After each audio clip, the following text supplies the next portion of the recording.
ကျွန်တော်ပထမဆုံးက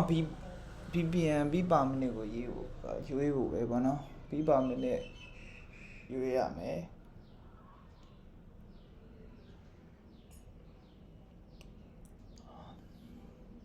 ပြီးပါမိနစ်ရွေးတယ်အမှ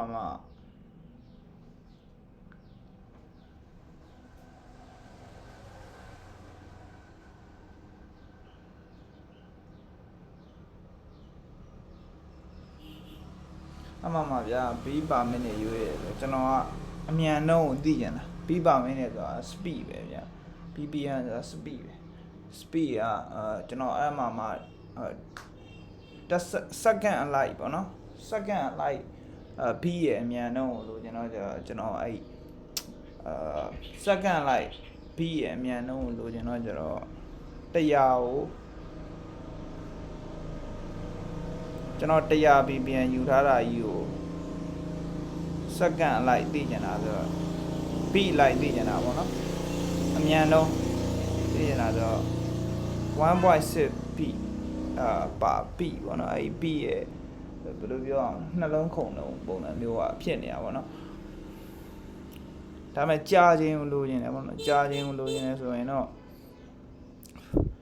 ကြာခြင်းကိုလိုချင်တယ်ဆိုရင်တော့ကျွန်တော်တို့အဲ့မိနစ်60ကိုကျွန်တော်beat per minute ဆိုတာ1 minute ပေါ့နော်1 minute ဆိုစက္ကန့်60ရှိရပေါ့နော်1 minute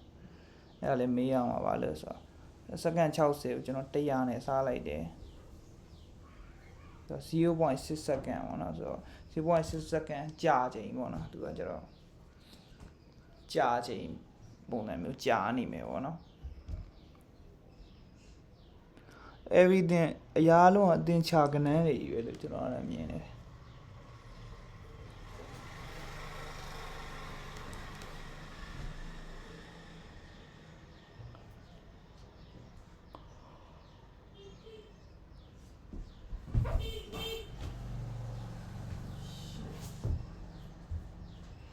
အားလုံးအတင်ချာကနန်းတွေအဲ့ကြတော့ကျွန်တော်တို့ကြာချိန်ရပြီပေါ့နော် 0.6 တပိကို 0.6 ဆိုတော့ကျွန်တော်တို့တပါးဆိုရင်4နဲ့မြောက်လိုက်တော့0.6 ကို4နဲ့မြောက်လိုက်တော့အမှ2.4 စက္ကန့်ဆိုပြီးတော့အမှဒီ logic မှာလည်းပြရတယ်ပုံစံမျိုးပေါ့နော်အဲ့လိုပဲပေါ့နော်